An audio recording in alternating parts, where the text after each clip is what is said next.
Darling in the FRANXX, Episode 5, Your Thorn, My Badge.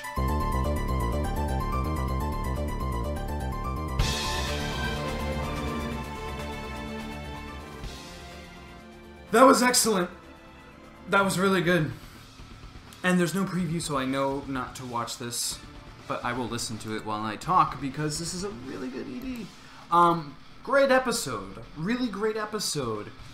Digging the vibes quite a bit. I love what's going on here. I love the kind of almost like melancholic kind of, like very just like, you know, you feel it. You feel for Ichigo, you feel for Goro, and you feel for Hiro as well. You see what's going on here. You see this character, 02, kind of stepping in. I'm going to take this out because it's hard to talk while listening then. You see her stepping in, and she's kind of just like shaking up the whole group. She's shaking up this entire class, if you will. And it's really interesting to see how it's impacting each of them. My favorite is probably Ichigo. I like how she's taking, or, you know, obviously I don't like it. She's probably not taking it very well, but I like how it's written. It's written very well. I feel like that she's in love. I feel like that's probably the best way to describe it, is she's in love with Hiro, or at least has very strong feelings for him, but doesn't know what that means. Doesn't understand that. And that I really, really like. I like that they're kind of like not used to human elements. And I think that's kind of what 02 was alluding to when she was like, do you even know what human is? And I feel like she's talking about that. Like, you don't have emotion. Like, you guys were born and bred to be, you know, to pilot FRANXX, to be Stamen and Pistols or whatever. You have no idea what it's like to actually be a human being. And I think that's something that maybe 02... I think 02 is more human than others might think, because she actually has more of kind of like a personality. It's not that the other characters don't, but like more of like... She's more human. She acts more human. She has more present flaws about her, while the other characters are kind of like carbon copy, perfect people kind of thing. So you have that going on, and that's really cool. And then there's Goro. Hiro, I'm guessing, you know, he's roommates with him, so I'm guessing this is one of his better friends. Wasn't established in the first episode very well, because they were all kind of treating him like a jerk, and you didn't really have, like, Goro, like, hey, that's my friend, don't talk to him. Like, you didn't really care then. That was kind of inconsistent a little bit. Not a big complaint, but it's just that kind of stuff is going to happen, I guess. But really liked his character in this, how he's worried for Hiro, and how foolish he thinks Hiro is. And, man, he's probably my favorite character in the show, or at least my favorite male character. I mean, definitely Ichigo is up there in the character tiers, in the popularity polls. But I really liked Goro in this episode because of how... And that's another thing, too, that happened when he reached out to like, console Ichigo. He was like, what is this feeling? What was that as well? He's feeling something, too. Does he like Ichigo? I don't think so. I think that there's something else going on with him. I think he's just like... I think he means the whole situation. He's like, what is this? What is this feeling? Like, she's crying. Her, you know, her heart hurts. My heart hurts. I'm watching my friend, basically, to their knowledge, and to, honestly, the viewer's knowledge, throw his life away. That's apparently what Hiro is doing, and their friends are worried, and I like that a lot. I like that there's that aspect going. The rain, the sickness. I don't... Is Mitsuru okay? Because if Hiro's having a hard time with this corruption in his chest, I can't even imagine what Mitsuru is going through. Like, I believe that his body is weaker to that type of, you know, to the yellow blood cells or whatever, to 02's disease or flu that she brought onto everybody, or brought onto those two at least. And I feel like Mitsuru is going to pay the price for that. We'll see what happens. I think next episode we're getting into a battle. There's obviously, we have like this big thing happening. All of these Klaxosaurs are coming.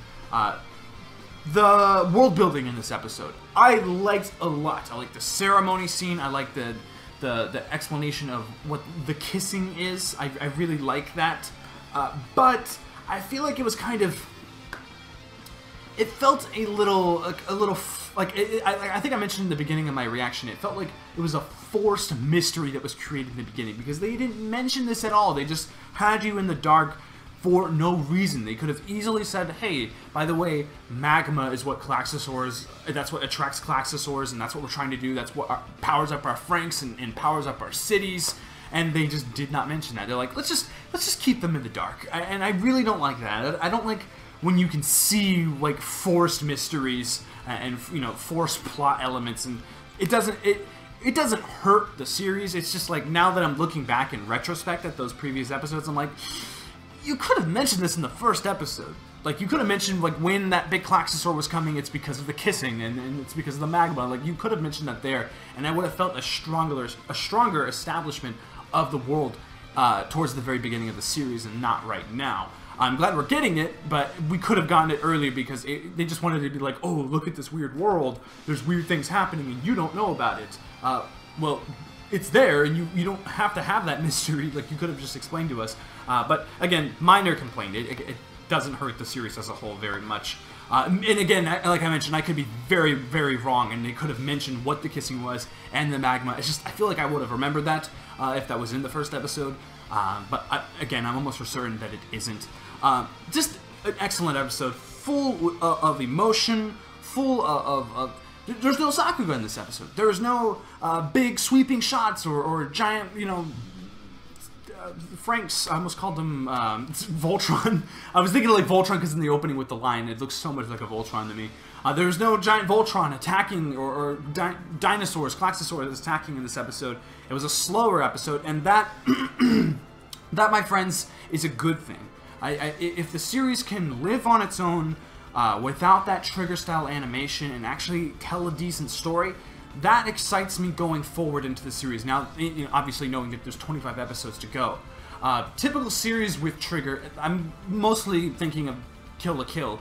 It's very animation-based. Like, I feel like it's Sakuga first, story later. I know a lot of fans of that series are probably going to disagree with me, and I haven't even finished the series, so maybe that's an unfair statement, but from what I've watched, I've watched about the same amount of Kill la Kill that I have of this series, and it's more like in-your-face, just excellent animation and just weirdness, while this show, I feel like, is a little slower paced, a little more realistic, a little more serious, a little more, like, you know, story-driven and character-driven. I like that. Kill la Kill is obviously largely character-driven, but I think you understand what I mean. This is a little bit more of a step back in the story department, and I think that might have something to do with A1 being attached to this series as well, because this is a joint production between A1 and Trigger, and I think that that is helping this series stay afloat and stay interesting when it comes to the characters and the story. And just, again, a well-done episode. This is probably isn't my favorite episode. I mean, I like Sakuga.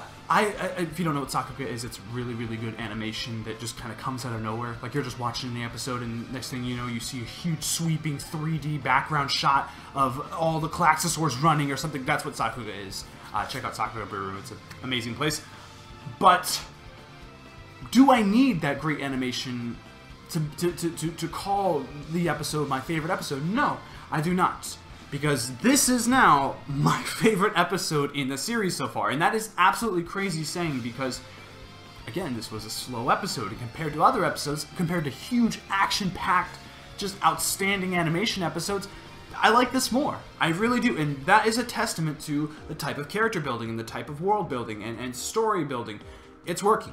It's working, and I hope to see that continue. It's going in interesting places. I feel like that 02 is kind of evil. I was talking to my friend about this, Phenom Sage, you might know him, but collab with him all the time on our channel. I'm sure we're going to end up doing a discussion about this during the season half finale or something like that. But he was mentioning that he had a theory that 02 is actually evil. Now, I don't know if I'm getting the vibe of evil, per se.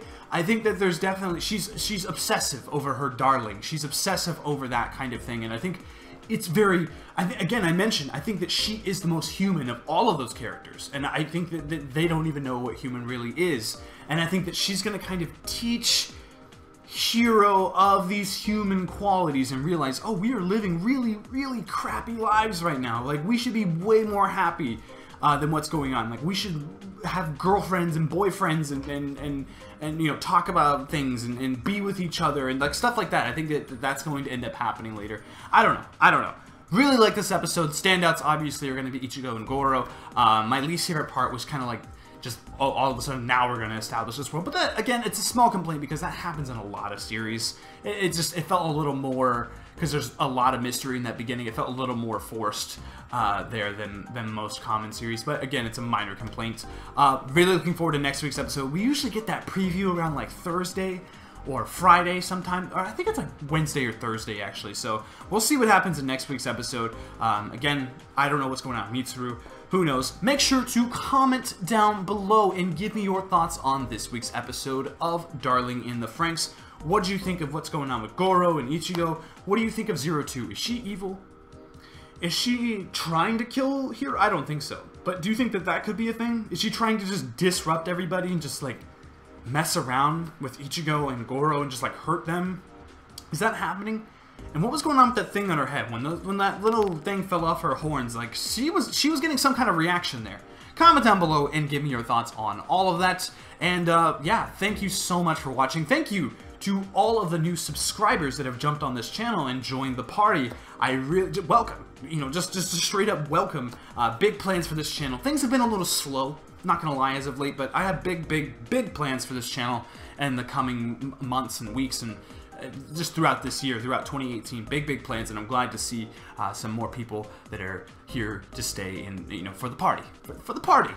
So yeah, again, as always, as I always say in every one of my videos, thank you very much for watching, and yeah. And I mentioned in the reaction, I'm not sure if I'm going to upload the reaction. I did react to the episode, but it was a slower episode. I mentioned that next week I won't be able to get up a traditional review or / reaction because I'm going to be out of town. I might just pop out that cell phone and record a review, though. I don't know if I can resist because this series is really good. It's really good, and I really like talking about it, so we'll see how it goes. I'm going to be out of town. Worst case scenario, the video will be up before Monday, so yeah, we'll see it then. But who knows? Anyway, as I mentioned, thank you very much for watching, and until next time, I will see you guys later. Bye-bye.